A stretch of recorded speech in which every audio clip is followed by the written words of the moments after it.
Hey y'all, what's up? My name is Avery and today I will be reading Barbie Rapunzel for y'all. So I don't remember which video it was. I'm thinking a tag video that I did. I don't remember the specific name. But I talked about how I read Barbie Rapunzel a lot as a kid, and almost every comment that I got was talking about how they didn't know this book existed.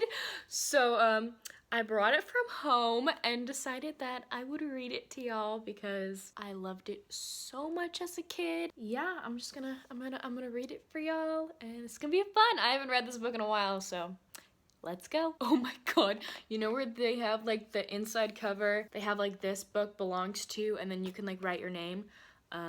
Yeah, I wrote my first, middle, and last name, and my middle name is misspelled. Great job, Avery. Great job. So here we just have like our inside cover. I would stare at this for days because of course I was obsessed with Prince Stefan. And yeah, we got Penelope, Prince Stefan, I think it's Hobie, I don't remember. Peacock Princess Lorena, Petal Princess Kelly, Angel Princess Melody, we have Tommy, Gothel, and Otto, and then we have Hugo down here, and of course we have Barbie as Rapunzel. And another reason why I really love this book is because you can just tell everything was painted, and it's beautiful to look at. Once there was a girl named Rapunzel who had beautiful long hair and loved to paint. She was a servant of a jealous, scheming witch named Gothel, who made her work hard every day. "I took you in when nobody else wanted you or loved you," Gothel always reminded her. The witch kept Rapunzel hidden away in a grand manor, guarded by an enormous dragon named Hugo. Rapunzel's best friend Penelope, Hugo's daughter, and Hobie, a gruff but good-hearted rabbit, were always by her side and tried to help her. But no matter how hard Rapunzel worked, Gothel was never pleased. One day, Rapunzel and her friends discovered a secret stairwell beneath the kitchen floor. Curious, they crept down the stairs and found an old wooden chest. Inside the chest was a beautiful silver hairbrush with a poem engraved on the handle. "Constant as the stars above, always know that you are loved. To our daughter Rapunzel on her first birthday, with love forever, mother and father." Rapunzel nearly wept. "Gothel said my parents never loved me, that I was left on her doorstep when I was a tiny baby. Why would she have lied to me?" Suddenly Penelope sneezed and left a smoking hole in the floor, revealing a secret tunnel. Rapunzel crawled through this dark passage till it opened into the forest. Just beyond the forest stood a charming village, and in the distance a gleaming white castle rose against the sky. Rapunzel was amazed. It was all so beautiful and so close by. Why had Gothel told her that there was no one living around them for miles? As Rapunzel walked towards the castle gardens, she saw a young girl start to fall into a pit. Quickly, she ran to the girl and pulled her to safety. But then Rapunzel began to slip into the pit too. Suddenly, strong arms caught her. She had been rescued by the girl's brother. Rapunzel longed to stay and talk to him, but she feared Gothel would discover her missing, so she ran back to the tunnel without finding out the young man's name. What she did not know was that the girl was a princess and that her brother was a prince.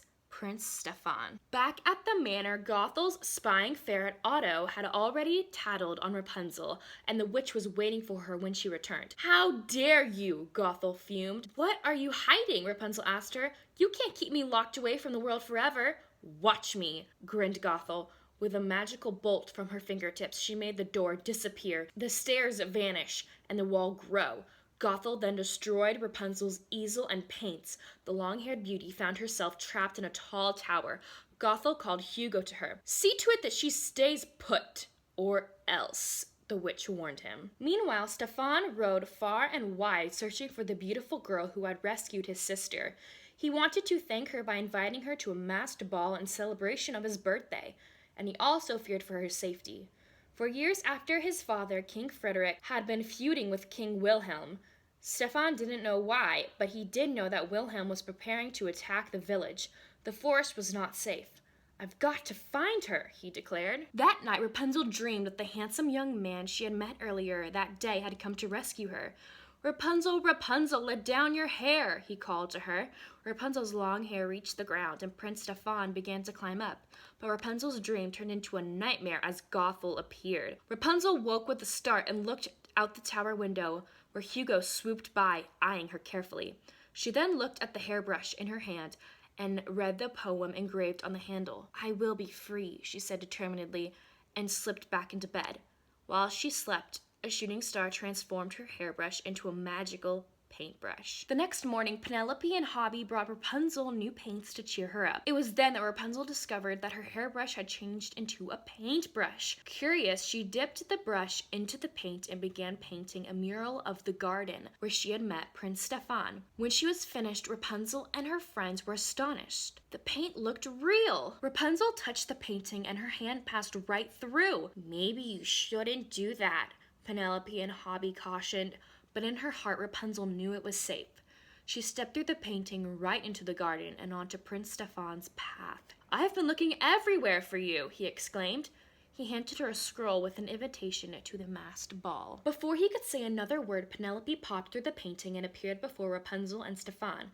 "Rapunzel, come quickly! Gothel is headed toward the tower! Rapunzel, come quickly! Gothel is headed for the tower!" she gasped. Still unaware of the young man's true identity, Rapunzel promised him she'd attend the ball and hastily said farewell. When she and Penelope were out of his sight, Rapunzel painted a picture of the tower on a garden gate with her magic paintbrush. When the two friends slipped the painting and back into the tower before Gothel arrived.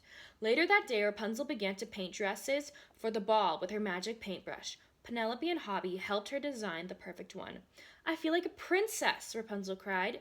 But she was unaware that Otto had snatched the invitation and had taken it to Gothel. Gothel was furious when she learned that Rapunzel had escaped again. She stormed into the tower, waving the invitation in the air. "Who gave this to you? Who did you meet?" she demanded. "Honestly, I don't know his name," Rapunzel replied. "You're lying," Gothel shouted. Magical bolts flew from her fingertips, cutting off Rapunzel's hair, destroying the painting of the garden and shattering the magic paintbrush. Then the witch climbed out the window onto Hugo's back and cast a spell to trap Rapunzel in the tower forever. "Tower, tower, do you part? Never release your prisoner with a lying heart." Note that as these words are spoken, this fearsome spell can never be broken. An eerie green glint surrounded the tower. Rapunzel was trapped for good without her magic paintbrush. That evening, Gothel went to the masked ball using Rapunzel's hair to disguise herself. She lured Prince Stefan into the garden, then tore off her mask. "So you're the one meddling in my plans," she spat. The prince gasped in horror. "Who are you?" "I am the one who's going to teach you to stay away from Rapunzel," Gothel cackled, throwing magical firebolts at his feet. Prince Stefan dodged the witch's fire, but she chased after him. Just then, King Wilhelm and his army surrounded King Frederick's castle, surprising all the guests at the ball. Back at the tower, Penelope had an idea. She and Hobby flew up to the window. "Rapunzel, the spell only traps a prisoner with a lying heart, right? Maybe it won't work on you because your heart is true. You didn't lie to Gothel." "You could be right," Rapunzel said, and she stepped through the window right onto the young dragon's back. Hugo saw that his daughter's friend had a true heart. "Penelope," he said, "take Rapunzel to the ball. I realize now that Gothel is the one who must be stopped." Penelope took to the air with Rapunzel and Hobby on her back, and they soared across the sky together. When Rapunzel and her friends arrived at the castle, Rapunzel slipped into the ballroom unnoticed. There, surrounded by guests and soldiers, King Wilhelm and King Frederick were arguing about their long-standing feud.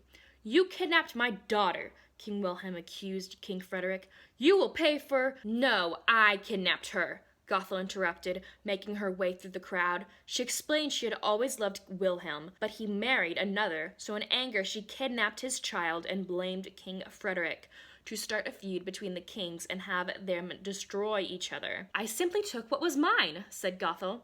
Rapunzel gasped. She couldn't believe it. King Wilhelm was her father. Gothel caught sight of Rapunzel among the guests and began to chase her. Rapunzel led Gothel towards the garden, where she had painted a picture of the tower the day before.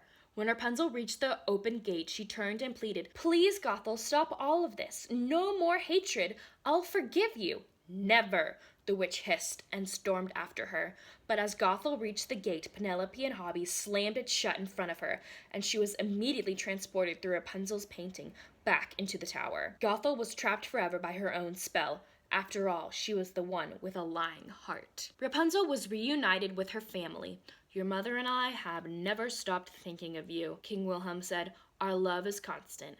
as the stars above, Rapunzel chimed in. King Wilhelm and King Frederick made their peace and vowed never to fight again. Rapunzel thought she couldn't be happier until she married Prince Stefan. They lived happily ever after in their very own castle, where Hobby had all the carrots he could eat, and Penelope and Hugo kept the castle warm all year round.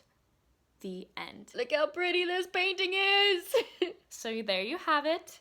This was Barbie Rapunzel. I hope y'all enjoyed my reading for it. I actually really enjoy reading children's books, and I have a bunch of them back home, so let me know if y'all will be interested in listening to more of these. Anyways, thank y'all so much for watching, and I will see y'all soon with a new video. Bye!